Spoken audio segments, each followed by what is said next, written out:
Hey! Yes, ladies and gentlemen. My name is Jack Farmer. I'm coming to you live from sunny Southern California. And if we got a show for you, we've got New Japan talk. We've got NXT talk. We've got questions to answer, but before I get into that, let me introduce to you the amazing co-host I get to work with today. He is 1 week away from getting to a new milestone in his life. Ladies and gentlemen, let's hear it for Flobo Boyce. How you doing, buddy? Oh man, it's crazy because a lot of things are happening. It's the birthday season. AfterBuzz is back, so we're doing that double time kind of thing as well. So I'm feeling it. I was on Marvel movie news. I was on Hollywood Horror Will Be Single. Like Flo Pito has been everywhere this week. Derek Fisher's in the chat. We're having a grand old time, Jack Farmer. Grand old time. How's that coffee? I like how you complain about things, and you're also just like, yeah, I'm killing it in Hollywood right now. In Hollywood? It's so hard, but I'm on like Hollywood Single because I'm eligible in Hollywood and everyone wants to be with me. And I'm also on Marvel Movie News because I'm part of the biggest franchise in cinematic history. But then I make some time to chat with Jack on his little show. It's on my channel. It's dope. You're responsible for all my views. I want you to know that. See, do you like how it's on your channel, but I called it my show? Wait a minute. Yeah. So you got a big day coming up, a birthday coming up. Next Thursday. It was funny because Steven, who produced the AEW Dynamite after show last night, he just had a birthday as well. He had the big 3-0. And what? He He's said, 30? That's what he said. And he said, I don't believe that at all. He's been 30 for like 20 years then. That's crazy. Yeah, probably. But he said, I think my 30s are going to be the same as my 20s. And I said, except for one difference, you are going to have, people make references to the past as if it was a long time ago. But for you, it'll feel like it was just recently. And later in that episode, Anissa said something like, maybe you 30-year-olds know what this is, but I don't. So I had to give a shout out to... The best Anissa impression I've ever heard. If you were on the iTunes, or if you listen to just the audio, you have no idea that Anissa's not here. I don't even mean the tone. I just mean the whole, like, you guys are old and I'm not. It's like... It'll happen to you one day, Anissa. It'll happen to you. Yeah. I can't wait for her to start making the out-of-date references of, I remember Penelope Ford in bar wrestling, and people would be like, bar wrestling closed 10 years ago. I don't remember what that was. The other day. So let's jump into it. We're 5 minutes in almost, and we haven't said anything yet about what we're talking about wrestling-wise. I want to jump in. You and I, Flobo, we didn't just dip our toes into the pool. We dove right into New Japan Pro Wrestling and the New Japan Cup. We bet some cold, hard cash on some brackets. We filled them out. We're ready to go. I have no idea who I picked. I was picking people based on how they look. What's your confidence level right now in your bracket? Bro, here's the thing. As a wrestling pundit, we try to watch all the wrestling we can, but sometimes some shows slip through the cracks. In the case of New Japan, by some shows, I mean a vast majority of them, there are people I didn't recognize at all in this tournament. And I just said, all right, that's cool. It's my money, whatever. So, yeah, I'm excited. I think I'm doing pretty decently well so far. Shout out to Steve Kaufman, who's running the tournament, but I am not confident at all in my picks. No. It's funny. So I'm not ranked very high already. I'm already low. But listen, I've lost enough March Madness brackets to know that it doesn't matter until you get to the end of the tournament. That's where the real points are earned. I have Sonata going all the way. Who do you have? I have Ishimori going over, but I don't really know. But here's the thing about March Madness tournaments. I've only filled out 2 brackets in my life, and both times they won. And that's why I get this false sense of like, oh, man, I can do this. I can't do this. I can't. I have no idea. Yeah, it's so funny. With wrestling, it's so tough if you don't know what's going on because the rivalries matter and what they're doing matters and how their position matters. So you can't even just look up like, oh, this guy's won a lot of world championships, maybe he'll win, because it comes down to like how people match up based on what their storylines are and things like that. And so it's a total shot in the dark. What's great is it seems like most of the people in this are also just kind of shooting in the dark. Yeah. But I picked Sonata. Like I said, he just had a cool jacket. I was like, this guy that looks cool. Sonata, and I can remember the name Sonata. I have not actually watched any of the matches yet. I'm planning on watching this weekend. Have you watched any? And if not, are you planning on it? Well, I have not watched any quite as yet. But one more thing about the March Madness, the whole bracketology thing. I know we were dabbling about that at the network. I remember we had like a whole Hall of Fame game, and we would do things. Derek Fish from the chat says, wrestling should have a March Madness type deal. He will totally play. And one thing I wanted to mention, that on all tournaments stateside, which makes New Japan more difficult, is momentum. We always say, oh man, it's Ricochet's here. That's what I said, unfortunately, last year during King of the Ring. Yeah, but me too. We have no context. It's kind of like, I think this guy should win. I don't know, right? Yeah. But no, I haven't really watched much. I kind of have my nose down and working on my things the past couple of weeks. I've been out the cultural loop, if need be. Yeah, and look, like you said, we try to keep our eyes on everything wrestling with AfterBuzz. We have to as pundits. Look, I know Okada's good. I know the name Okada. But how he's stacking up this year, what he's doing this year, I don't know. Just like, Drew McIntyre is great now, but he wasn't great last year. Like where AJ Styles was a world champion 2 years ago, and he was on a year-long run. Not how he wouldn't win a tournament like this today. True. So it's hard to really. I mean, he just won a tournament, but besides that, he wouldn't win. Yeah, that's on SmackDown. SmackDown doesn't count. Are you ready? Are you ready for a good time? So that's really fun. I'm excited to just dive right into it and watch these shows. Like I said, I'm going to watch them this weekend. I've been trying to avoid some spoilers. I obviously got a few just because I know how many points I have, so I know certain people aren't going to do too hot. Yeah, I'm middle of the pack myself. But I'm excited for it, and I'm excited to see myself come back and win it somehow. I'm going to talk trash the whole way through, and I'm going to use my winnings. I'm going to use my winnings to buy a lot of big things because it's for a lot of money, folks. We got some. Well, one other person in the group also had Sonata, so I'm not sure it's going to be a split type deal. We'll find out. I have not looked at who anyone else has. I have no idea what this looks like. Yeah, I know I'm messed up because I'm the only person on the island like, yeah, Ishimori. I was the only one that picked Yuji Nagata because he was in WCW, and I was like, hey, he was in WCW. I'm going to pick him. I had to actually Matthews gave you a shout out for that. He was like, yeah. Yeah. I had to Google him actually first. Like, is this the same Yuji Nagata? It reminds me when our mutual friend John Bowles invited me to a Tech Nine concert, and I was like, the Tech Nine? Like, he's still around? Is there a Tech Nine 2 somewhere?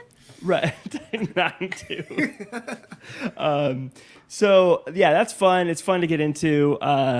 Then I have a question that's maybe not so much fun, a little weird, a little scary. I heard a rumor, a story broke. I don't know how true this is. I literally just saw it on Twitter, but I wanted to bring it up to you. Maybe you know more about it. Apparently, there was a stalker outside of NXT, and apparently Lacey Evans and Dana Brooke drove him off. Do you know is there any truth to this? Is this a real story, or is this just some Twitter shenanigans? I'm not sure if it's shenanigans or a true story, but I've seen that corroborated, and if it's true, why? Why would you go up with somebody who fights for a living to say, hey, what's up? You smell nice. What a bad idea. Surprised you get a punch in the face, women's rights style. Yeah, it's funny. Like, that is the worst place that you would go to, is a place where people who literally do nothing but work out all day and train to beat people up. I mean, okay, wrestling's not real, whatever. But yeah, still, they're not like just hanging out there playing cards, they're tough people. And I wish, if it's true, I wish and I hope somewhere there's video of Lacey Evans and Dana Brooke just like throwing this guy out of the parking lot the same way Uncle Phil used to throw Jazz out of the mansion in Fresh Prince of Bel-Air. Same sound, the same clip. Yeah. Speaking of being old and making references people don't know anymore. Sorry, Nisa. Sorry, Anissa. But that was interesting. And real quick, before we dive into the more serious, bigger news, just any overall thoughts on Backlash, NXT, AEW this week that you didn't get really a chance to get to on AfterBuzz TV? Yeah, I got lots of thoughts. Greatest wrestling match ever. Was solid. I liked it. We talked a little about that on Monday night. I still don't think the timing is quite right with them. I think they have the chemistries there with Edge and Orton. The matches have been great, but I almost feel like there's almost room for something more, which is weird to say with these two guys. Time will tell. And AEW, is it just me, or did a live zombie have a match last night? Jack! Dude. What? Abaddon is scary as like I've seen a lot of people do the cool makeup. Like we've seen the Demon Finn Balor, we've seen the Fiend with the mask. Abaddon is definitely a new level of using makeup to become terrifying looking. And what's crazy is I actually looked up what Abaddon looks like without the makeup, and she's a good looking lady. Like the makeup she's done is absolutely incredible. Not even, I don't even want to get into how cool and how well she embraces that character, but just from the aesthetic standpoint with the contact lenses and things like that, she is so cool. I'm glad she got a win because I think that means she's here for a while. Well, she is. They signed her apparently, but I loved the way I love this character. It's terrifying. It's nice to see that the women's division has a scary monster creature, because I don't think WWE and NXT has had a Fiend-esque character before. Am I mistaken? Or is there something that's... Like, over forever, or like recently? At least in the recent. I mean, I don't know if you count like Luna Vachon or anyone like that. I would have counted Luna Vachon. That's why I was asking. Yeah, it hasn't been that way for a while. I think the Diva era pretty much glammed everything up. And so now we're getting to the more realistic era of things. But it's only a matter of time before someone takes that to the next level to come up with a Fiend type-ish. I mean, originally Nikki Cross was close because she was unhinged in NXT, but nothing like what I saw last night. What? I have nightmares. Nightmares, man. Yeah, and like the crawling out and everything like that, I think that's great. They need to find a way to merchandise that look, though. I don't know what it is because it's not a mask. Maybe make a mask out of it, but that is something I could see people wearing the mask and doing something with. You could do big things with that character. I'm here for it. The character I'm also here for is Keith Lee. It's no secret I'm a huge Keith Lee fan. Been a Keith Lee fan for a long time. But it appears, and correct me if I'm wrong, it appears they might be looking at doing some kind of merging the NXT title and the North American title. And my question to you, Flobo, is that accurate? Will they do that? And if they do, where do they go from here? What kind of unpack that for me? It looks like it's the deal. For those of you who have not watched NXT this week, we had Gargano, Balor, and Lee in the ring at the same time with Adam Cole, because Adam Cole was basically taking time to gloat, which is pretty funny. You imagine that, like you go to work, guys, last quarter reports were all me. But yeah, three-way dance next week. Gargano, Keith Lee going up against each other. Finn Balor as well, with the winner having a chance, an opportunity. Champion winner take all match in July. I am not sure if it's unification in the broadest sense, like when, Jeff Hardy fought RVD back in the day and they merge IC with the world, or is it going to be a situation at WrestleMania where you have the two belts and you have to defend it twice, like Becky Lynch, which became the Raw and SmackDown Women's Champions. I'm thinking unification, because the question I've always asked is what purpose does the North American title have, especially now when we don't really have a title for anyone, say, like a Cameron Grimes or a Kushida, like that division, I guess. Where do they go? But at the same time, I mean, what way to elevate the NA title than to have it around the waist around the heavyweight champion at the same time? So I can go either way. I've always looked at it as it purely just a title for people who aren't quite ready for the NXT title yet. That's literally just how I looked at it. Except for Gargano, I guess. Well, I think because he's not.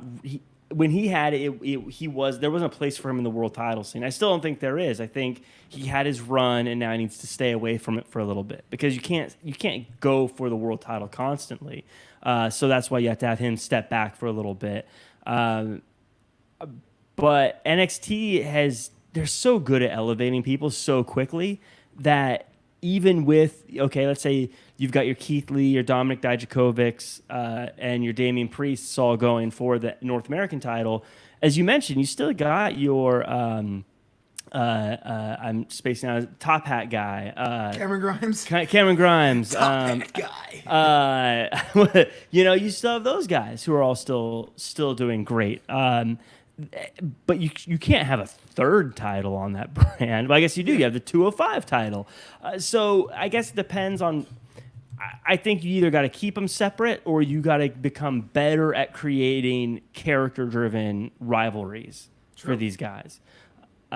One way or the other. I don't know. I've always griped about the NA title. I like it. The design has grown on me, but you haven't told me what the difference is. As far as we all know, it's a secondary singles title. You're on the path to greatness. But is it like an IC belt where it's a work rate thing? Is it like the 24/7 where it's like a comedy thing? I'm not saying this is. I just feel like there's room to have a more clear definition of what the NA title is. Isn't it just like the US title where it's just kind of a... Well, that's the thing. Like the Intercontinental title is always known as a workhorse title, but the U.S. title was just kind of, especially in the WWE version of the U.S. title, it's kind of just hanging out there. Unless you were MVP, who had it for so long, or Cena doing the open challenges, no one can really tell me what the U.S. title stands for either. You know what I mean? Like, what is it? And I have to say, head to head, the IC title still makes a lot more sense. So that's where it's at. John Cena, I think we talked about this. He's the best U.S. champion of all time at this point, right? It's a two-man race. I think there's a case for Cena and a case for MVP. But you put someone and say, top of your head, best U.S. champ, people usually say Cena. Cena comes to mind, which is crazy because when he did it, it was kind of a step back for him, right? To do it. And it's so weird too because I always think and we talked about this. I can't remember if we did it on air or not, but it always feels like a WCW title, but it's basically been a WWE title longer at this point. Well, in his first run, he had the spinner belt. That was the first ever spinner belt, and I really wanted that one hardcore. It was like the flag on a plate. Yeah. Is there ever any other sign of the times more than a spinner belt? Like. When Cena had it, it made sense. I didn't like the WWE one from Jump because it literally said champ, but that spinner belt, dude, that's so mid 2000s.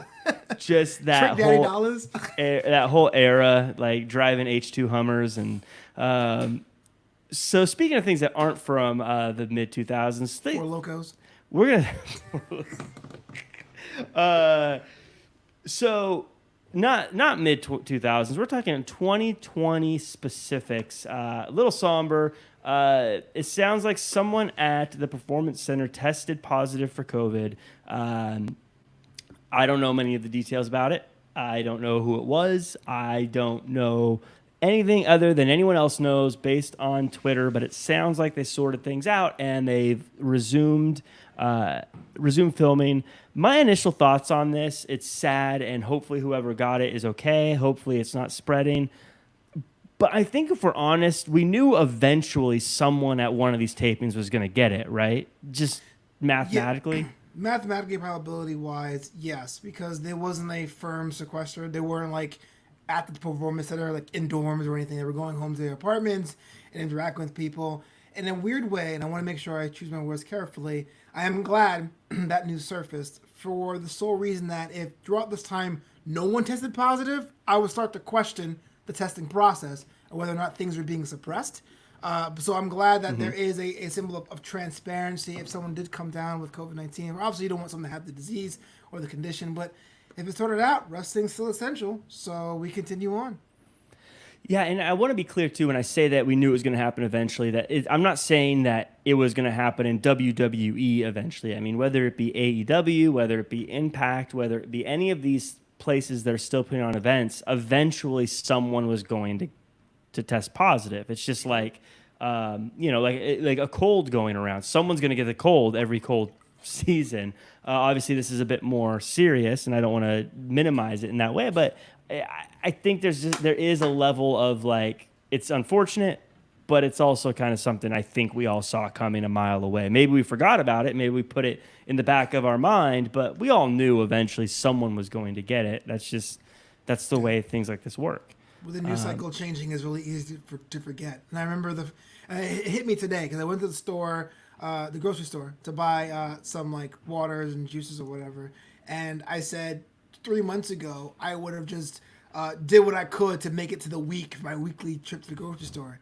And I'm just walking in for juice. And the disease hasn't gone away. I'm still walking around like it's. I was like, oh my gosh, like I can understand when it's not top of mind how easy something can happen. Yeah, it's same thing. I go to I go to pick up groceries and things like that, and it's surprising the number of people who don't have masks on. Or I have a dog, I'll go walk him. If it's in the street, no one's wearing a mask. Here in my where I live, I live in a little. I don't know what you'd call it, but it's like a villa? group of condos, An island? like a villa or whatever you call it. Like, well, it's I would say it's like a complex. Complex. That's what I'm looking for. That's fair. Houseboat. A houseboat. No, but there's but like even all the neighbors, like when they're out and about, kind of hanging out in the courtyard area, no one's wearing masks. It's kind of disappeared from our state of mind. And look, I'm as guilty as anyone. Sometimes I do, sometimes I don't wear it. But you're right. As far as the news cycles go, it is easy to kind of push that to the back of the mind and not think about it anymore. But we should be good about it. We should be better about it. I need to be better about it. And hopefully everyone in the WWE is healthy and safe and nothing bad or further comes from that. Also, anyone in the chat, you're looking for hand sanitizer sites, let me know. I found some places where they're in stock. You used to, if I'm allowed to say, you used to slang hand sanitizer before you got started at AfterBuzz. My last day job, I talk about this in my stand-up single, 10,000 Life Coaches. I sold hand sanitizer door to door, which is at the time it was after Ebola, before COVID, so no one cared, right? And the thing about hand sanitizer, which I've learned, there's 4 ingredients. It's like alcohol, water, vitamin E, and fragrance. And so no one cares about a special brand of hand sanitizer. We have to call the hand sanitizer guy to come in like the Sparklets, man. It was a bad idea. If they had made it just a little bit longer, though. If they had made it just a little bit longer. Literally 8 months. Like, it's been 8 months, that had been fine. As a Seattle fan, that reminds me of the Seattle Supersonics and how they got sold and moved to Oklahoma. And sorry for a small tangent. The guy that bought them had a bunch of property and real estate, and if the city could have held the Sonics for like one more year, he basically lost all of his money and wouldn't have been able to afford to move them, and they would have kept the Sonics. But because then the housing crisis hit, I should say, it was when that 2008 period, so they wouldn't have been able to move them if we could have held them for just one more year. But we couldn't, and it was the worst year a city has ever dealt with in sports history. Seattle got over it. Well, no, like you should look that year up. Like seriously, it's like the worst year for any. Like they lost the Sonics. I think the Seahawks only won like 1 or 2 games that year. Both the college teams were terrible. The Mariners were terrible. It was like a horrendous year across the board for everything. It was like you should look it up. I will, man. Just out of faith for you, man. I appreciate it. Asking me, a Mets fan, about disappointment, but okay. Hey, you still got the Mets. I don't have the Sonics anymore, the Seattle Supersonics. So speaking of people who have lost something, Derek Fisher, by the way, in the chat, Jack, I'm still bitter that Oklahoma got the Supersonics out of business. Man, I know, like, I'll be honest, I stopped kind of following the NBA because of that. It broke my heart. I used to be probably a bigger basketball fan than a football fan, but when the Sonics left, it broke my heart, and it's been hard for me to ever get back into it. He's like a Latrell Sprewell, man. I understand that. Like, I used to be a big Knicks fan until Sprewell went to the finals and got like destroyed by San Antonio. And it took me a while to get back into basketball until my buddy got me tickets to the Nets. So I understand that, like that one thing being like, I'm good. Yeah, I tried because I moved to LA, so I was like, I'm gonna try to become a Lakers fan. It always felt like a bandwagon thing. True. I never felt like it was my team. So the Clippers, not even an option. Well, I tried to, and then like the Clippers got kind of good, and it felt like I was bandwagoning again because that's right when they got Blake Griffin and stuff like that. And then I was like, okay, no, I'm just gonna get into him. And then the owner turned out to be a super racist, and then I was like, okay, I don't want to be a part of that either. Because like, how do you even when they get the new owner, you can't be like, hey guys, guess who I'm a huge fan of. Hey, dude, I think as I get older, I think it's cool to jump off casual sports. Like your ones you care about, you're allowed one change. Like as a soccer fan, I was a fan of the Metro Stars, and when they became Red Bull New York, I was like Red Bull, nah. So I changed the Galaxy, and I'm locked in. Can't change again. Like football, I'm a Texans fan. I changed from Jets, can't lock in again. But if I had a lacrosse team, I'm like whatever. I'll switch. Yeah. It's funny. Soccer's weird. I feel like I should be a Sounders fan, but the only time I've ever gone to a soccer game has been two LA Galaxy games, and I like them. The Galaxy are great. It's fun to be a fan here, but now also LA's got this new LA Football Club they look cool. Their uniforms look cool. Their logos look cool. Yeah. I'm a Galaxy supporter, and I tell people if you ever watched soccer before and you don't have any loyalty, LAFC is a way better fan experience and food experience and stuff like that. But it's totally the tale of LA. The old quirky, awkward, homegrown thing versus a brand new, slick, gentrified, owned by Will Ferrell thing, and you're just sitting there going like, ah. I like Will Ferrell. He's fine. I had a thing about him one time. He cut me off in a race. I hated it. He cut you off in a race? Yeah, we're off. Why do I imagine this being like from the movie Old School, like where you guys are like foot racing and he cuts you off and like pushes you comedically? He did. He didn't push me, but he did. I know we're getting off topic. This is Russell with your questions. It's not like Flobo talks about times he failed, but at the LA half marathon, it's usually around Halloween. So everyone comes out in costumes or whatever. He literally cut you off. It's a half marathon down in Los Angeles, and I'm running, and like this old dude who was 25 minutes faster than me, by the way, runs right in front of me. So I had to jump out my way. I'm about to curse this guy out. I'm like, this motherfucker here with the Ron Burgundy mustache and the Funny or Die t-shirt. And he finished a half an hour before I did, so I was like, I can't even get that mad. But yeah, literally, Will Ferrell cut me off at a half marathon in about 2013. I haven't forgot about it. Will Ferrell, we're coming for you. We're coming for you. Speaking of getting cut off, Paul Heyman was cut off, and by Bruce Pritchard. Transitions. Transitions, right? Yeah, that was great. For anyone who doesn't know, anyone listening, just so you know, the thing that I think hosts love the most is a good transition. It's just, we love a good transition. Jack, you're the people's champ. Like Christian Rosenberg, Josh Tariff actually has search that say Segway City, but you do it so much better. Oh, I'm just saying. Stop. I'm just saying. Someone who's not stopping is Bruce Pritchard.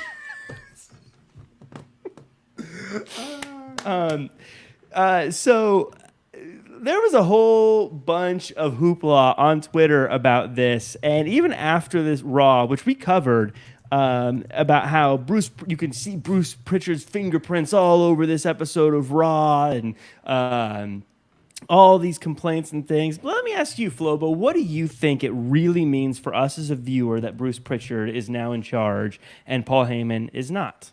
Absolutely nothing. Here's the deal. Paul Heyman has his guys, and he's really good.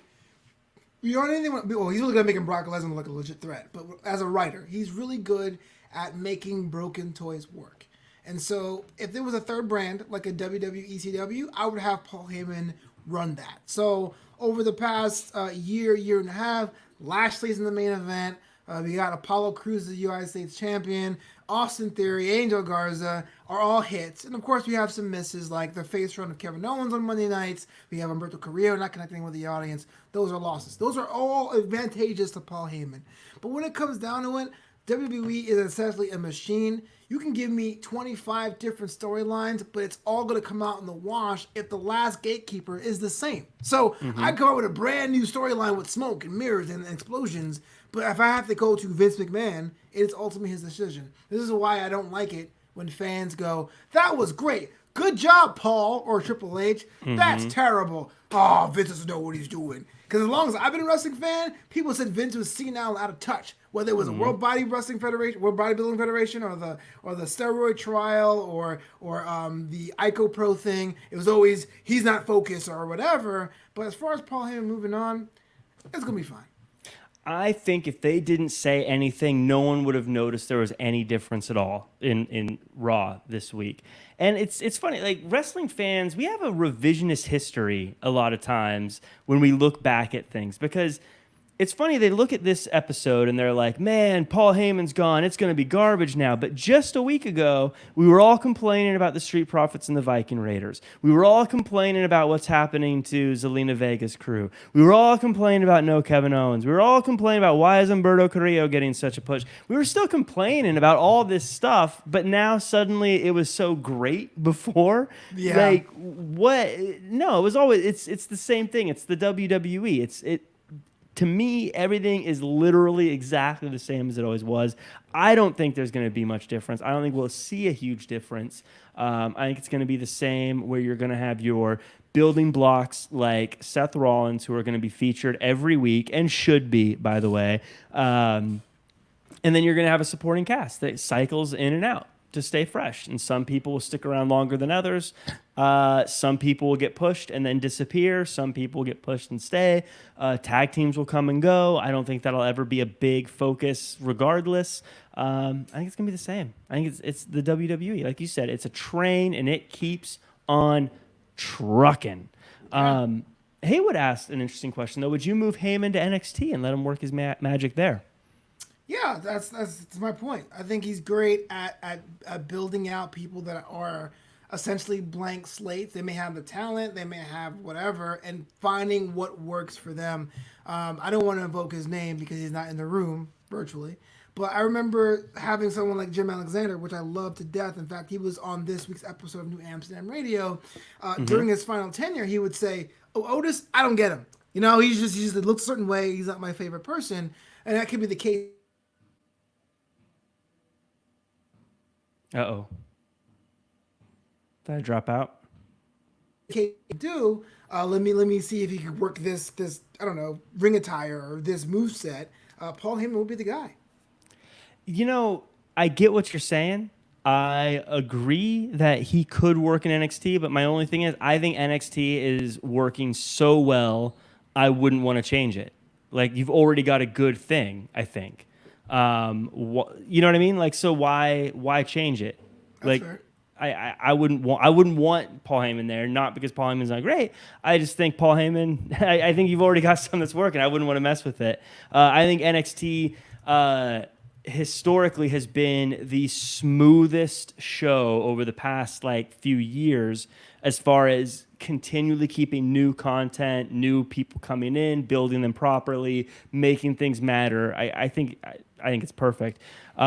He also asked in that question, if you don't bring him back to NXT, let's say we both said no, do you pair him with someone like Liv Morgan as a manager? No. Look, Liv Morgan and Paul Heyman could work, but the thing about Paul Heyman is that he really backs prize fighters. He is the last vestige of that. It's Attitude Era. It's real fighting. Liv does not have a character yet, so I don't know what Liv is. So the answer is no. He can do Shayna Baszler. I'm all for that. And I'm not even saying it has to be an MMA person, but at least Shayna Baszler knows who she is, who she needs a bump. But Liv is literally saying on the microphone, "I'm figuring things out, guys." I mean, come on. Right. Why would he sign that? I mean, that's also why I think it goes to why I don't think he should be a part of anything related to NXT, is because Paul Heyman is a character that only backs overly dominant winners. And I think that's Curtis why... Axel.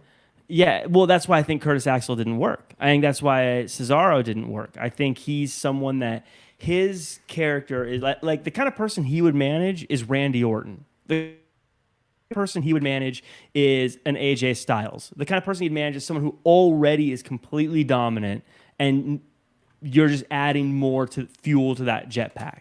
Not someone to build up. So I wouldn't put him with a new person getting called up or someone who's rough around the edges. He's someone who's like, yeah, this is the best person around. He's the guy that would manage Michael Jordan. He's the guy that would say, cool, I'll manage LeBron James. I'll manage Tom Brady. He's not the kind of person that's like, oh, well, we just drafted Kyler Murray. Maybe he'll develop someday.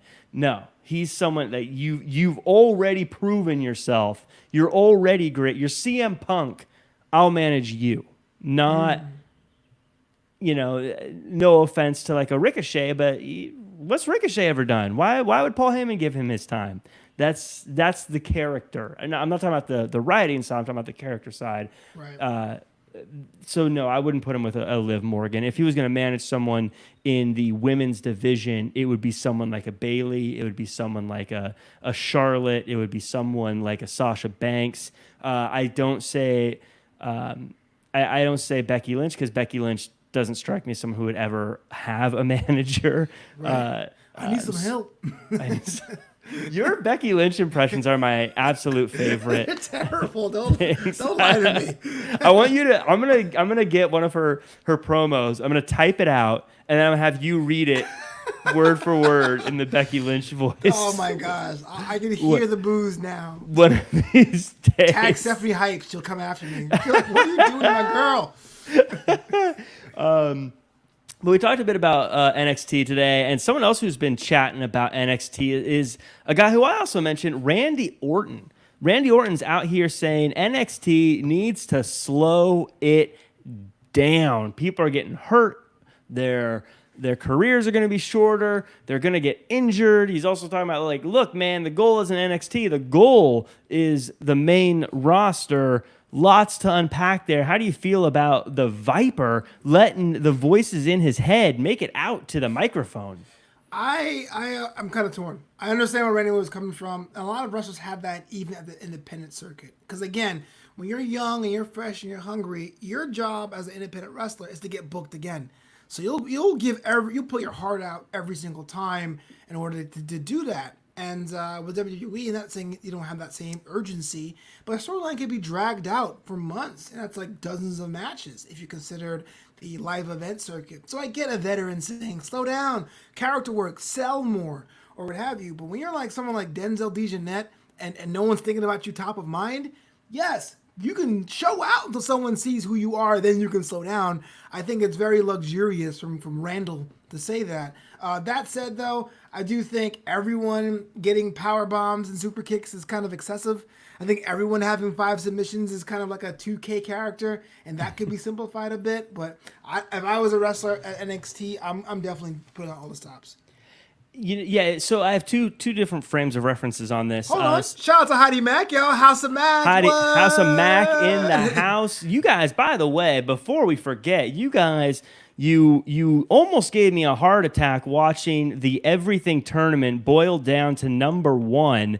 And now you guys are doing it again with the Everything Tournament 2, taking everything you can imagine and battling it down until there's only one thing left. Heidi, I can't take it. I don't know. You guys, for anyone who's watching, it's must see. Check it out. Flobo, you stream it off of your Facebook as well as, I believe, they do off of Twitch. Twitch and Facebook. This is where I feel old and I can't tell the difference between Twitch and Facebook and all that good stuff. Twitch TV /Cocosina at 7:30 p.m. Eastern on Tuesdays, and it's the Everything Tournament. I was fortunate enough to know Evan, right? And he's like a really cool guy, so he called me up and was like, "Hey man, you be part of this tournament?" And I was like, "Cool." No idea what it was. But it's been wild. We had special guests, Mia Yim, Ryan Popola. We somehow got rid of Kurt Russell, The Rock. Donuts were champions last time. It was great. I'm still heated about Kurt Russell getting the early exit, by the way. Why is everyone heated? Seinfeld's a dope show. Anyway, check it out every Tuesday. Have you seen Soldier? The hidden gem of Kurt Russell's. Gotta watch Soldier. Big Trouble in Little China. But Seinfeld's a good sitcom. Seinfeld is a good sitcom, but back to the matter at hand. When Lance Storm, my favorite wrestler, he went to WCW, and in his first few matches, he was jumping over the top rope to the outside, doing big moves, and people asked him on his website, because back then you didn't have social media. You went to his website and asked questions, and they said, "Hey, you're doing all these big, exciting moves. How come you never did those in ECW?" And he was like, "Because I'm new to this audience, and I need them to know who I am, and I need to stand out. So I need to do these big moves." Yeah. So to your point, I think that's what a lot of NXT guys are doing. To the other side, I get what Randy Orton's saying about preserving careers. You got to preserve careers. I don't want anyone to get hurt. I don't want anyone to have a short career. But also, Evans, yeah, I'll pop in for sure. Yes. Yeah. Book it. Yes. Book it. Yes, I'd love to. So we have, God, I'm buzzing. I'm excited to be a part of the Everything tournament. Forget this show. I need to prepare. Hey, Goodbye, everybody. Come back, Jack. No. But this is funny to me. So Randy Orton's saying to people, don't do this stuff. Take it slow. It reminds me of a while back, about a year or so ago, something that was really popular for CEOs to talk about was like, hey, we need to start doing 4-day work weeks. Hey, we need to start giving people more personal time. It's not about working constantly. And I noticed all the people were saying that, like Richard Bronson, were all the guys that already made it, right? All the people who were already billionaires, after pushing people to their brinks till they had made it, they were basically saying, hey, all you startups, don't work so hard. Don't do so much. Calm down, bro. And so it strikes me a little funny that you've got this guy who's a champion, who's at the top of his game, who's killing it, going, hey, guys, don't try so hard to take my spot. Don't try to stand out so much. Keep it cool. Just relax. You don't need to do these crazy things. Right. Do you think maybe it's him saying, hey, NXT, don't make me irrelevant? I mean, it's very possible, because writing it down, if Randy Orton had a match with John Gargano, it would tear the house down, but I couldn't tell you what kind of match it would be. You know what I'm saying? So I could totally find someone like Randy Orton who came up in the OVW area being like, look, this is a system I know, it's effective, I have longevity, I had some injuries, but I'm still here. You guys need to be doing this and not doing suicidas all day long. But again, man, if I'm 21 years old and I get that contract from the E and I'm standing in behind plexiglass for 3 months and someone goes, hey, Flo, we got you in a 3-minute match. You're going to take on Karrion Kross, all right? I am selling everything. I am like, I'm doing whatever I can to come back next week. So, sorry, Randy. Yeah, I like that you mentioned your early 20s, because if you threw me into the corner right now, I'd be done. I would Irish whip. My shoulder, my back, my hip. Why is it called an Irish whip? Oh. As an Irish person, I could say I wasn't ready for this. This is not right. Taps out. Why does there seem to be, by the way, this current war of words between the No Flips crew versus the Super Kick crew? Like, it seems like on Twitter, you got all these people who are like, no flips in my match, or other people are like, super kick party. Is like, what's going on here? Is this just the way we are now with wrestling? Is this the new character versus ring work argument? Don't make me become a total nerd, Jack, but I will. Push those glasses right up the bridge of your nose. I feel like Shannon Sharp now. All right there, Skip. It's like this. A long time ago, back in wrestling, it was all about showing people outside the audience that you somehow have totally eradicated the will of your opponent. We're talking bear hugs. We're talking long periods of like squeezing kind of submission moves in matches. And what happened over time, there was a bit of a pendulum. Shawn Michaels became the guy in the spotlight. A whole generation was raised on the HBK. And if you go to any kind of independent match now, everyone is super kicking everybody, and that's great. And that really buoyed professional wrestling, independent wrestling, and a whole new generation of wrestling fans had grew up watching this. So now you're coming back saying, no, I'm a bruiser. I'm a bruiser Brody type deal. I'm going back to the way it was before. I understand the classic nature of things. No one hates throwbacks except Deuce and Domino. When the Ford Mustang goes back old school, everyone loves it. So I understand the old school guys, the new old school guys coming back. We love Bruno Mars. We love the whole kind of thing.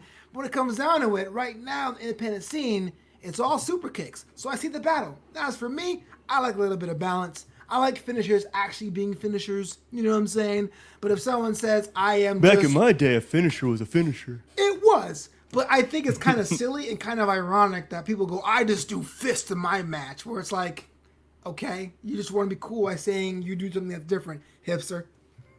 And that's basically how Stone Cold fought. He basically just did punches until he did a setup move, which was a kick to the gut. Well, a Luthez press.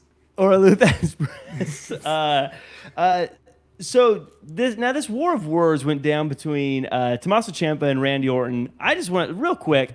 I would love that rivalry if they had a match. If they went back and forth, that would tear the house down, right? What, just one-on-one, or you want like stipulations, or just whatever? That would be a rivalry. I mean, I'm talking more like the rivalry. Those guys are so good at their characters and so good at building heat between themselves and someone else. I think Ciampa Orton could be a massive rivalry. Am I wrong? I think it would be, but again, they're so different, though. I wonder, it's almost like home court. Is it going to be on the main roster? Is it going to be NXT? Would Randy come down to Florida? Quote unquote, because they're all in Florida. Would he come down to Florida? Isn't it all the same right now anyhow? It's all the same. But you know what I'm saying? Will Randy do? What would that look like? Will Morrow call the match? I feel like it's like two different worlds. It's like when Marvel had Morrow should call every match. I love Morrow. I love him. I love him to death. Even the bad ones. That's a gravy bowl match. It's coming back this Thanksgiving.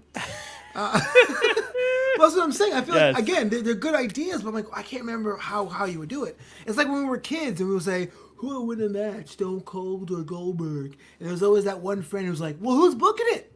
You know? Yeah, that friend sucked. You're supposed to just pick them. It'd probably be someone who'd be like, just incredible. Dusty finish. Because if you're picking the bald guys from each company, there's always the guy that picks someone from like ECW that you're like, no one asked you guys. The RC Cola guys. I loved ECW, by the way. I'm a big ECW fan. Haywood asks, who should Randy Orton go for after his rivalry with Edge? Do you think he should tackle the IC title with Apollo Crews, go after Kevin Owens, or go back to NXT and tackle Tommaso Ciampa? What would you say, Booker Flobo, Booker Man? If you care about the business now, and if I won't even say the future, if you care about the business in 2023, Randy Orton has to feud with Aleister Black. Has to. Because Aleister needs someone that is not like a heel that's uneven quality like Seth Rollins, who talks more times than he actually fights. We need someone who's going to talk and fight like Randy Orton. So that makes him says, hey, look, I see you. I see your character. You ain't nothing to me. I have the torch. Come and get it. If you really care about Aleister Black, that's the guy. That's the guy I want to see. And that headlines your SummerSlam, your Survivor Series, or even your Royal Rumble. Aleister Black, Randy Orton with a bullet. I think that would be fun, but I disagree. I feel like you've got right now a guy who has been on such a tear, who's been absolutely destroying people, not just in the ring, but just his promos constantly. I got into this on AfterBuzz, but I'm going to continue it now. Randy Orton has been lights out for over a year, probably longer, but I didn't do the research. I'm just pulling it out of the top of my head here. Look, and not just like, oh, this is like pretty good. I mean, he is going through history. His feud with Kofi Kingston going back from 10 years ago, pulling things back to make all this continuity happen, to make that title reign something that really stood out, to now with Edge, going back things that happened 10 years ago, making them work. He's not just pulling things out of the top of his head and being like, I'm the Viper, I'm going to beat you up. He's actually pulling things from actual factual things and making absolute magic with every single person he's in the ring with. The reason that the greatest match of ever was in the conversation for greatest match ever was because Randy Orton is one of the greatest wrestlers ever. And every time he is in that ring, you are getting some of the greatest wrestling you're ever going to see. And that's why, even though I love Aleister Black, Randy Orton needs to go after Drew McIntyre, and Randy Orton needs to become the next champ. He should run that brand, period.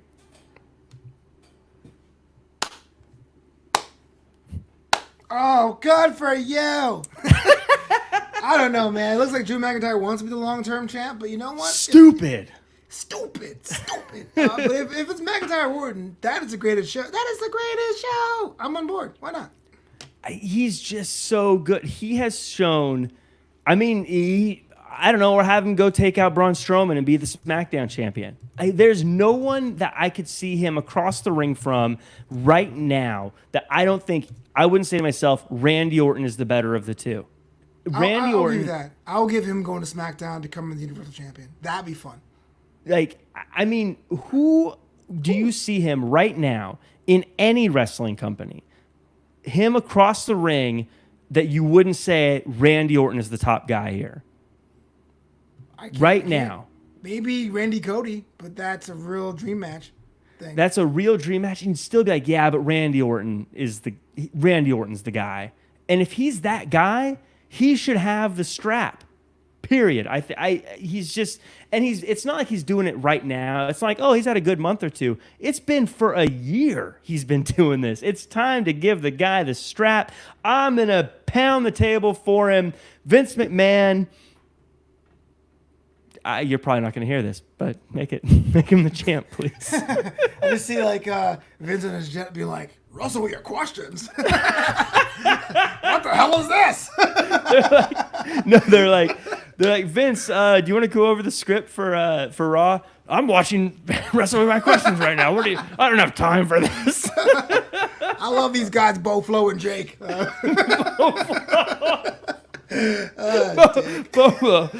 This tournament sounds pretty good too. Let me check that out.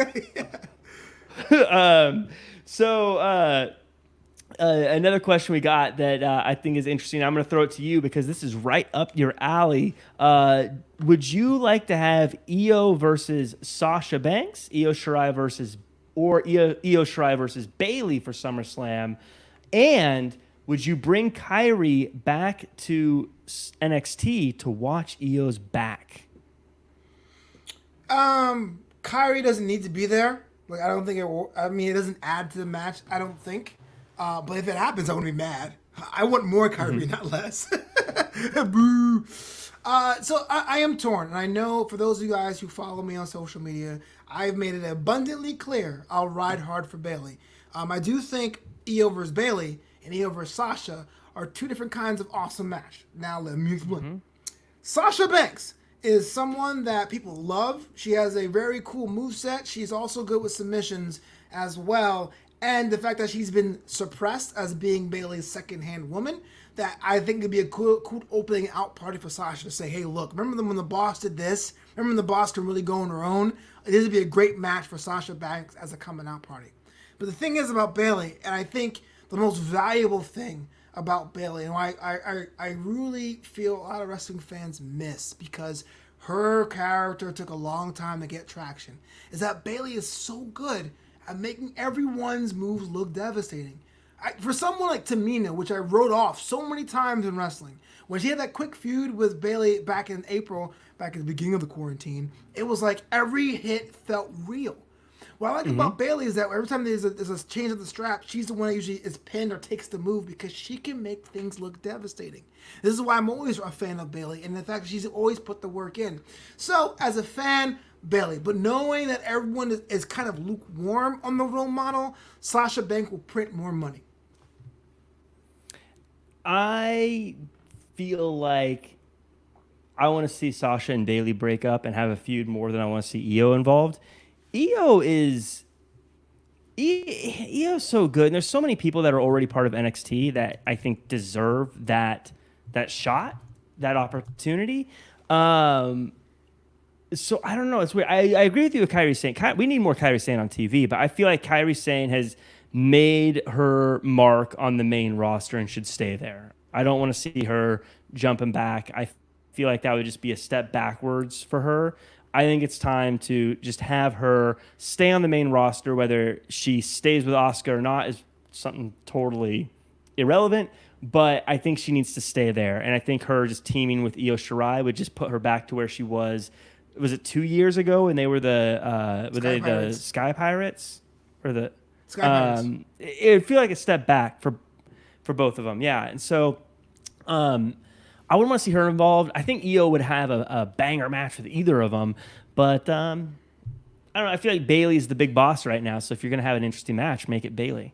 It's just because of how NXT ended last night. I really think it was like, I guess I felt like the writers' room was like, fine, we'll have Sasha and Bayley beat these girls, but we wanted to show that NXT aren't a bunch of pushovers. I think nothing's coming of it, but I would love to see either one of those matches. Do you want to see Kairi and Asuka become a tag team again, or do you think that should be done? Kairi and Asuka? Yeah. No, character aside, I always thought that Kairi and Io had better chemistry. And it's kind of weird that Io is now coming a face with her heel character. But I think the Sky Pirates were really a thing. Like Asuka and Kairi were like this weird thing that eventually gelled together. So now that it's kind of broken up, I am fine with it. It had a better return than I thought, so I'm cool. Why like tempt fate and try it again? So I think that's fair. Another question we got, kind of a catch-all question. Top 5 in AEW and top 5 in WWE. Do you have a top 5? How about I'll do AEW and you do WWE? Since Elite of the week. Or how about this? You and I will both do WWE. We'll go back and forth. You pick the number 1 WWE. I'll pick number 2, and then you'll do NXT and I'll do AEW. Is there any kind of qualifier, or just like my favorites? Just favorites. All right. And who do you think that is doing the best? I guess the best. I don't know. If there's a ranking system, let's do ranking system. That's fun. People like to argue that kind of stuff. I love lists. Cool. Who do you think's number 1 in WWE right now? Montel Vontavious Porter with the bullet. Really? Montel Vontavious Porter. Here's a guy as like a pseudo GM, a manager, has his own talk show segment, made Lashley credible. He's in one of the most gripping storylines, and he's in advanced age. He can wrestle himself, and can still sell other people's moves like the Claymore. So, yeah, that's my number 1 bullet.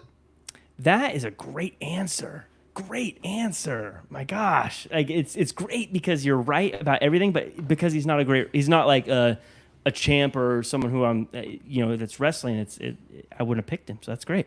I just ranted about it. It'd be very hypocritical of me not to say Randy Orton at this point. So and that's why I picked Drew Gulak to be number 1 overall. Akira Tozawa.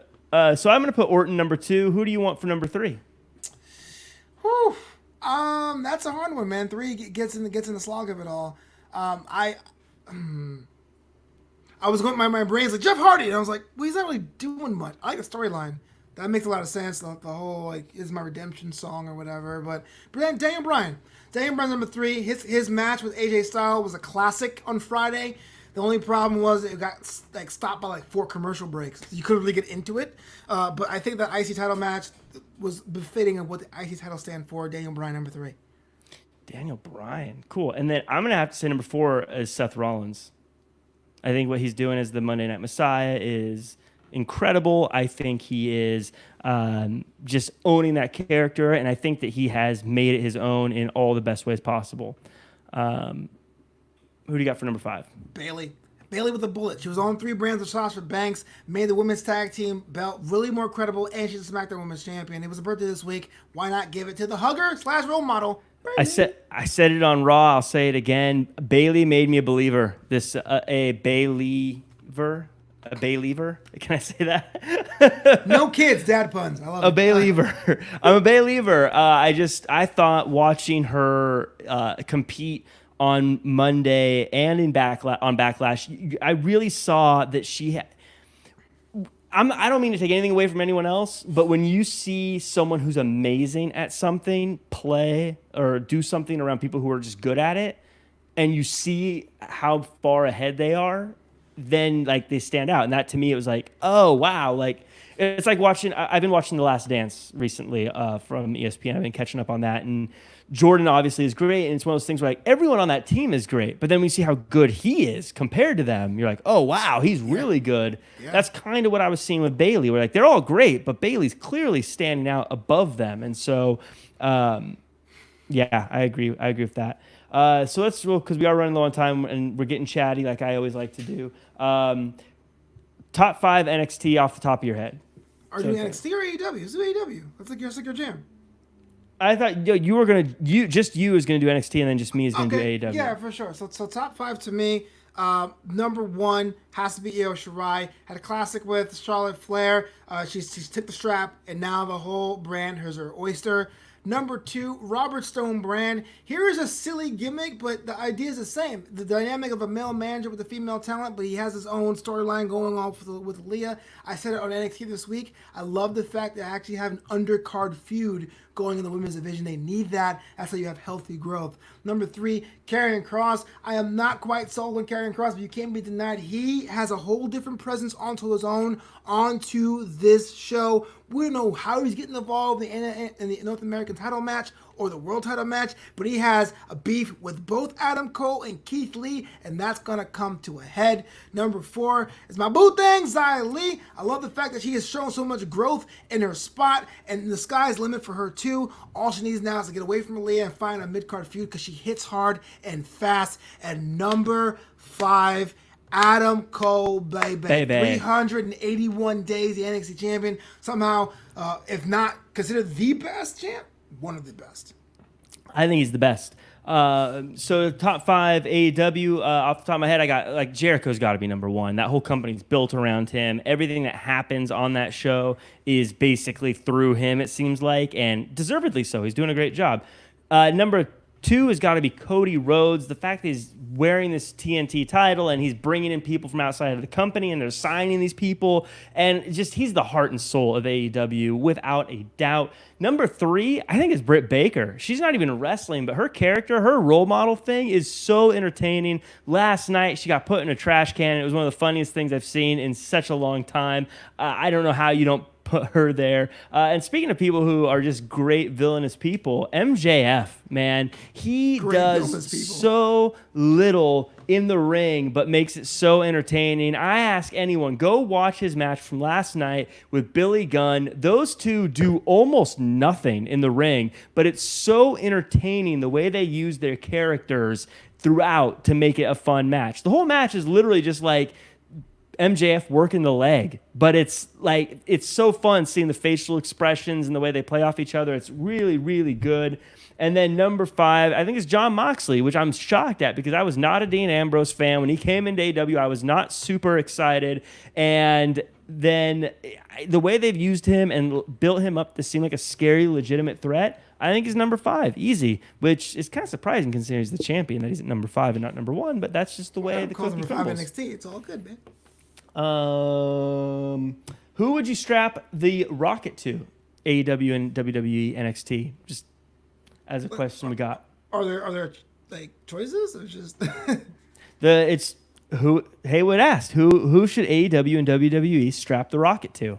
I'll let you take it. If AEW asked, well, yeah, Sammy Guevara. That's number 1 with a bullet. That's the first person. No. Who should AEW and WWE strap the Rocket to? Basically, who on either roster? Like you can. Yeah, on AEW. Who's someone that on AEW? I think Sammy Guevara should be the one that the Rocket to. He should break away. He should break away and be the guy. You know. I gotcha. On WWE, for the longest time, I said Apollo, but they're actually doing it. So I'm still surprised. Was going like, oh, I'm getting what I actually want. That's great. Well, don't stop supporting him now. That's why people quit. That's why they pull him off TV. Never, dude. I pick my guys and girls and I hang on to them. I'm the only person who feels this way on the planet, but I do believe in Humberto Carrillo. Hope they give him the Rocket. Hope they find a way to make that work. And for WWE and on NXT, I really don't have any people that I like that haven't been featured as much. It's kind of like going to a buffet with NXT. It's kind of like, what's available today? Oh, that's cool. That's great. Why not? But I hope Kaden Carter gets some wins. I told the show last December she was my pick to be the breakout talent. I got 6 months left to go, and come on, girl, what's up? I think for WWE, I know Strapping the Rocket is usually someone who's not seen as much, but I say Kevin Owens. I think they need to.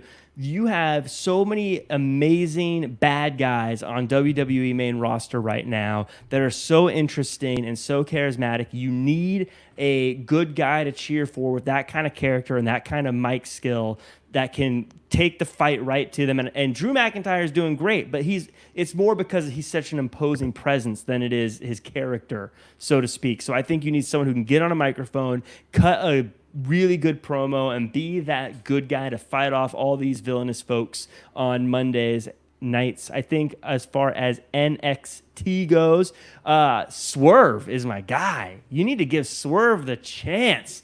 Give it. It's whose house? Swerve's house. You got to give it to Swerve. But with the last race, I want to say Shotzi Blackheart lately, by the way. I think she's such a star. I love Shotzi Blackheart. Yeah. And on AEW, I think Hangman Adam Page. I wasn't a believer in him right away.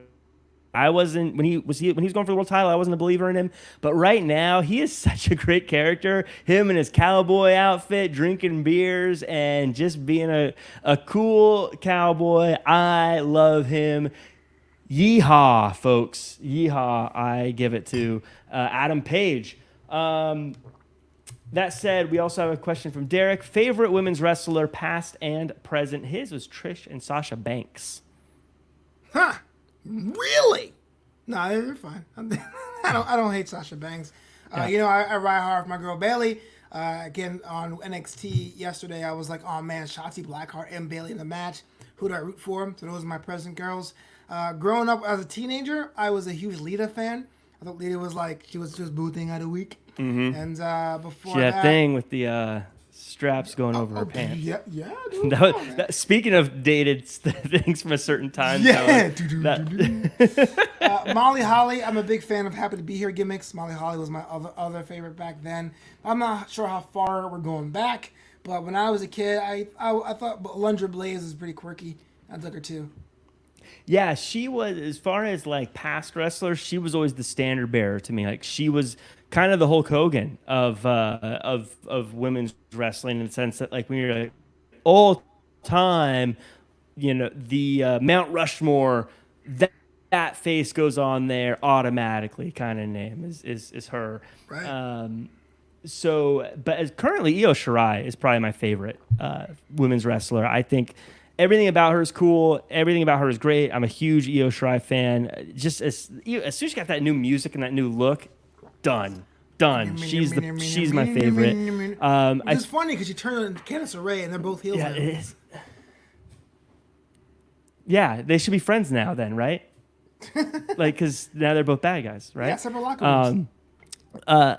I would say Lita though. Lita for me was probably Lita was one of the first women wrestlers that I was like, oh wow, she can do like a moonsault. She can do some cool stuff. So I really liked her as well. Of course, I want to make sure we are staying on track. I'm already over time. Oh my gosh. See, this is what happens when I have a producer in my ear going, wrap it up, Jack. 5 minutes. Oh, yeah. 5 minutes, Jack. Wrap it up. The caps lock message from after. Yeah, wrap it up. Wrap it up. Like, yesterday, is it Inside Baseball? Yesterday we had 34 minutes to do the show. And I was like, and this match happened, and that match happened. It was crazy. Yeah, I felt bad. I always feel bad because sometimes last night too, if you watch AEW, it's like you get to the point where so what did you think about this match? Okay, good. Anyways, next person, next match. What do you think about that match? And then I feel bad because people aren't getting a chance to talk, but at the same time, I've got. By the way, dude, I know this is not the venue for this, but shout out to Cedric and Sean, man. They're all elite now. That's great. Mm-hmm. That's great, man. Yeah.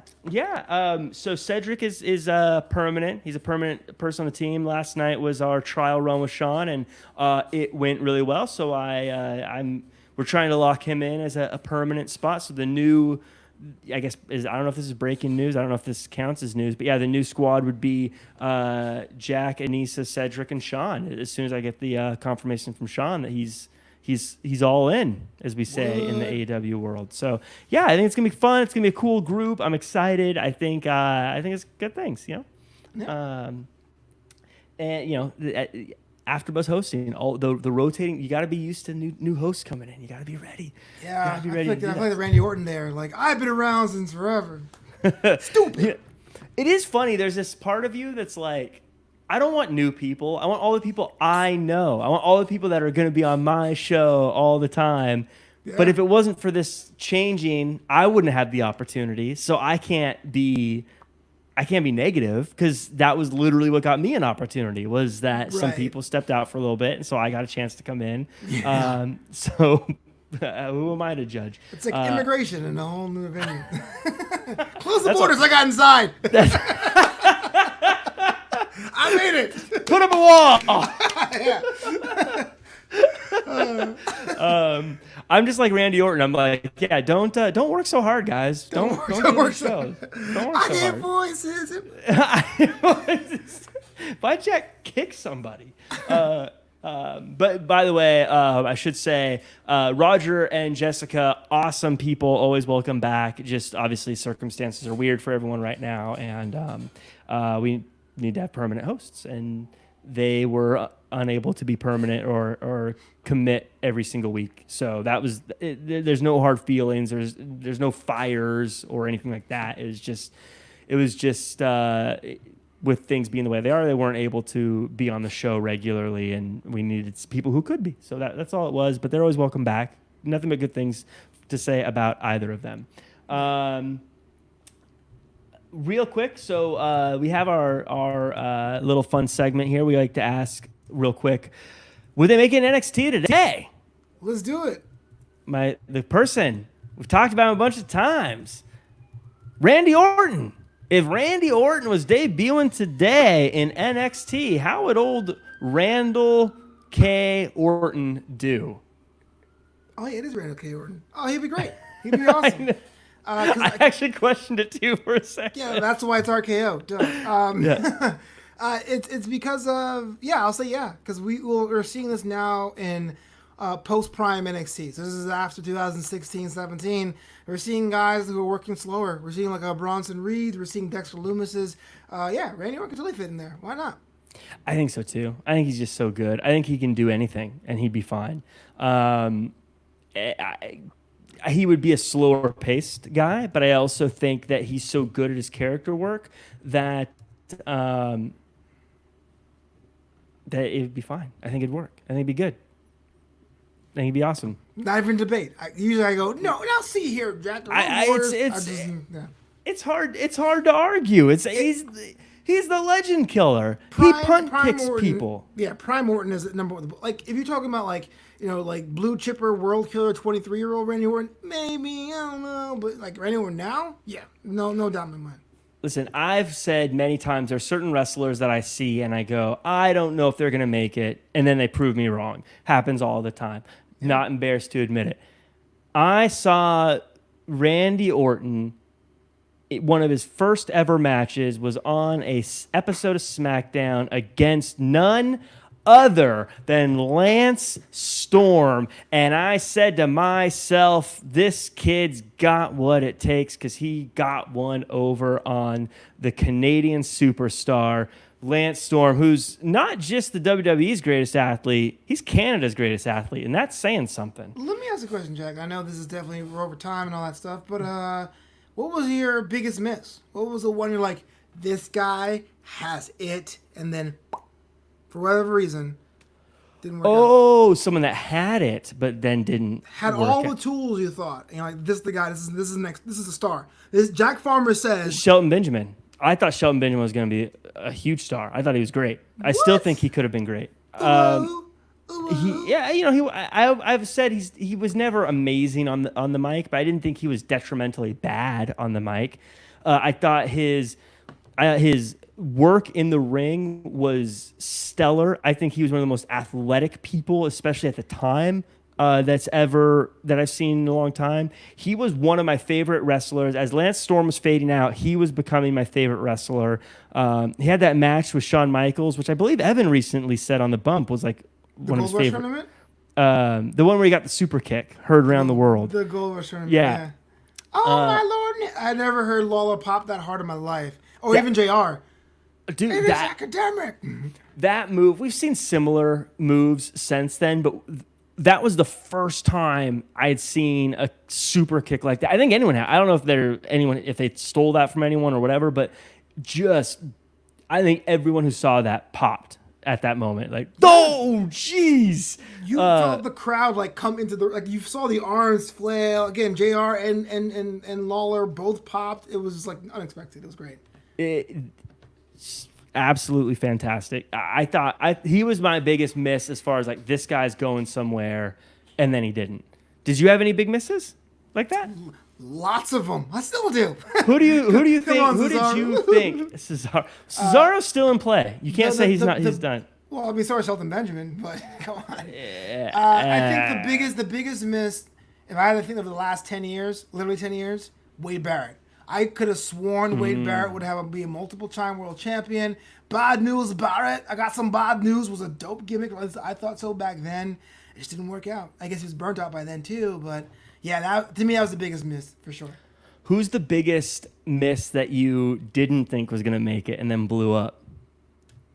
You want to hear mine? I'm embarrassed, but wait. So basically, the person you saw, you're like, I don't see it, but they blow like a Matt Riddle kind of thing. Yeah. Because Matt Riddle is one of those for me, by the way. I love him now, but when he first debuted, I was like, this guy. I'm gonna say Becky Lynch, man. Becky Lynch came with the steam and stuff. I go, oh, it'd be a cool sideshow mid card character for the young girls and the steam and the goggles and the I'm the last kicker, you know. But this whole man stuff and becoming the crossover, I didn't see. Biggest one for me, The Rock. I didn't think I didn't see it when he first. Sell all your Jack Farmer stock, guys. When he first, I was like, this guy. I was like, you know. I was like, look, you know. And then even as he was coming up, I was like, yeah, he's great, but like, there's just too many people ahead of him. You know, like you've got too many people who are going to be world champions during this time. He's not going to be able to crop up to the top of the pile. So were you pissed off then at Survivor Series '98? I wasn't pissed. It was more kind of like, well, kind of, because I remember that Survivor Series, there was the question mark person, like, who's that going to be? And there was rumors it was going to be Shawn Michaels coming back. And so I was like, that's going to be Shawn Michaels. He's going to win. And then you looked at all the people in that tournament. I remember being like, really? The Rock won? Really? Yeah. And then that's looking back, I'm like, Jack, you're a moron. How did you not know?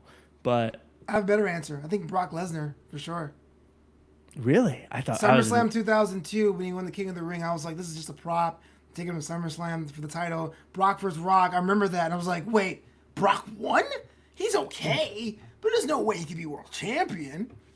I love Brock the moment he debuted. The moment he debuted, he came out. I'll never forget, there was that hardcore match where he just destroyed old Spike Dudley by powerbomb, up, spin around, powerbomb. Oh my God. I just remember just being like, it's amazing. And then he took on the Hardys and he took a chair to the face and just ate it. I'll never forget it. I know, broccoli, I got you. Brock Lesnar was the first wrestler I said to myself, I just can't envision people beating this guy. Can't. I saw the Big Show. I saw all these people who were just monsters, and I saw people like, you know, Rey Mysterio, Brock Flock. Make some noise, Brock Flock. We got you. I remember being like, Rey Mysterio facing, Kevin Nash. Sure, I'll buy that. Whatever, you can beat him. I saw Brock Lesnar. Like, no one can beat this guy. No one can beat this guy. Come on, he's fast. He's strong. Who beats this guy? How do you pin this guy? And that one worked out. I don't feel like that. I feel like you don't get credit for picking Brock though, because he came in like super hot. So you don't get credit for being like, I called that one. No, I said the opposite. Like, this guy's going to flame out because he's a nobody. Well, Triple H is another one. When they said, next week on Superstars, the debut of Hunter Hearst Helmsley. And I was like, what a clown. He's not going anywhere. Triple H is one of the best all times, but he developed at a rate that I was always kind of right there with him, because I don't really remember him too much as his Blue Blood thing, to be fair, because I remember it, but I wasn't like following his career at that point. But as he got into DX and as he took over DX and stuff, like I think I was just kind of always right there with him as a fan, kind of where he's supposed to be, or yeah. So we're to the end of the show. We've gone on too long. So it's that time where I ask you a random question, right? So for those of you who don't know, Jack is so good at being the best host ever.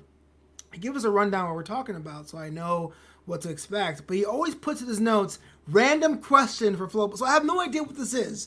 I don't know if I should talk about anything serious or it's going to be about my dating life. I don't know. I don't know what the question is. It's always stupid. It's always stupid. I got one for next week, but I don't know. But this one I had. We're not having an episode next week, are we?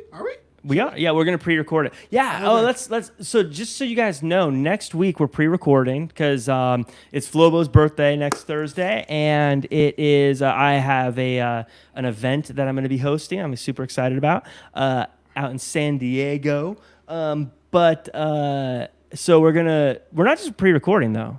You know what we're gonna do, Flobo? Yeah. What? We're gonna have our first ever cinematic wrestling with your questions.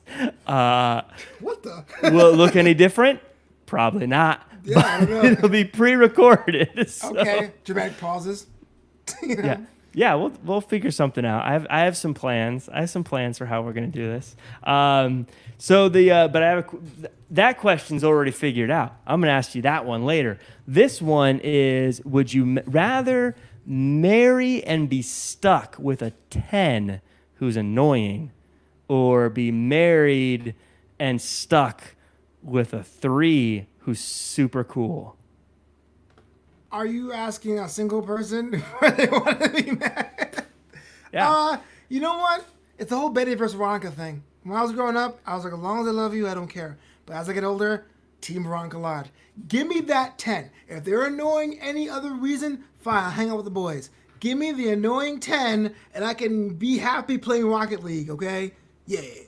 Okay, well, let me ask you this. Are you a Ginger or Marianne guy? I'm not that old. Do you know who they are? I do, but I'm not that old. They never did it for me. For the sake, do you want the movie star or do you want the girl next door? Like I said, I used to be girl next door until I got to be in my late 20s. And I was like, what am I doing? Movie star, bro. Go to the star. Okay, what about Gilligan or Mrs. Howell? I mean, Gilligan is pretty famous. I told you, I'm Team Veronica Lodge. Veronica Lodge is my girl now. I used to be Team Betty Cooper when I was a kid. But okay, that's fair. I think that does it for us. We're off the rails. We're overtime. What's your answer? I don't answer these questions. Oh, come on. These are for you. Is your girl listening in? That's probably why you're like, I don't answer these questions at all. Yeah, no, I'm under duress. I am in love, Flobo. Right. No. I'm a Ginger guy. I want the flash and the pizzazz. Exactly. The girl next door. Everyone's got a girl next door. Yeah, especially if you leave your hometown, right? Come on. Yeah, I don't still live in my hometown. I went to Hollywood and sold out. No, yeah, I think I'm a Ginger guy. I'd rather. And you know what? I'm a Mrs. Howell guy. Mrs. Howell, you seem like a lovely lady, and you're rich, and I'd sell out. Yeah, so that's my answers. That does it for us, unless you have any pressing questions to get to. We are 22 minutes over the time limit. This is like a Iron Man match that just won't end. You call for the bell? Any other final questions, or do you just want to start plugging your stuff? Let's plug some stuff, man. So, yeah, he's right. Next week, my birthday, next Thursday, June 25th. Or I could say my half birthday is Christmas. But I'm celebrating all month. You see, June 3rd came out with my first comedic song. It was called Alone the Club. Please stream it on Spotify and Tidal. And I had an exclusive birthday edition variant of our brand new #1 contender t-shirt. Pick one up at flobito.threadless.com. Otherwise, you're on my YouTube page right now. Hit that subscribe button. Help a brother out. And on my Patreon, patreon.com/Flobo Boyce. Today, had part 2 with my interview with Jim Alexander on New Amsterdam Radio, but the entire interview, unabridged, is available now for Patreon subscribers. So support the homie. You have so much good content happening right now. The Jim Alexander interview is amazing. I know a lot of our viewers are people who also watch AfterBuzz, and the first half, if you didn't check that out, was really cool getting to hear his side of why he's not on AfterBuzz right now. A lot more interesting than why Jessica and Roger aren't on. Jessica and Roger just can't make the time. And the other half of the interview is really amazing as well, listening to two people who know all about making content and how they make content. Also, that birthday shirt is fire, as the kids say. Thanks, man. I love it. I think it's such a cool thing. I'm getting one myself. The song is good as well, but also that everything tournament that you're going to be on, it sounds like maybe I'm going to be on. That would be really fun. I'm excited. Every Tuesday, 4:30 p.m. Pacific, 7:30 Eastern on Twitch TV and Facebook Live. Heidi Mack moderates, Evan and I. You go through this pop culture tournament. We have one veto where we can reverse what people say in the chat, but it's ultimately up to your votes. So make sure to check that out on Twitch and on Facebook Live. I'm using my veto the first person that disagrees with me. Jack's wrong. I disagree. I disagree. Objection. They're like, hey, a new host, Jack. Veto! We didn't say anything. So, yeah, you can find me at jackcfarmer.com as well as at Real Jack Farmer across all social media. You can also check me out on the AfterBuzz TV WWE Raw After Show every Monday at 9:15 Pacific Standard Time, as well as the AEW Dynamite After Show every Wednesday at 8:15 Pacific Standard Time, as well as Jack and Flobo Wrestle with your questions. That's this. It sounds like you can also see me on the Everything Tournament, where I give my opinion on who I think should move forward in a world where no one is safe because everything is in the tournament. Next week is going to be our cinematic episode. It's going to be really fun. I'm going to have fun with it. I'm going to chat with you, Flobo, right after we say goodbye to figure out when we're going to record it, but it'll be good. Folks, like, comment, subscribe, share with your friends. Hit it on Twitter. Hit it on Facebook, Snapchat, Instagram, TikTok, MySpace, Friendster, Tinder, Grindr, everywhere. Just put it everywhere. Why? Yeah, sure. Why not? Why? It's Pride Month. Why not? It's Pride. Also, go Seahawks. Derek Fisher, I'm with you on that one. Folks, until next time, do your best and be yourself.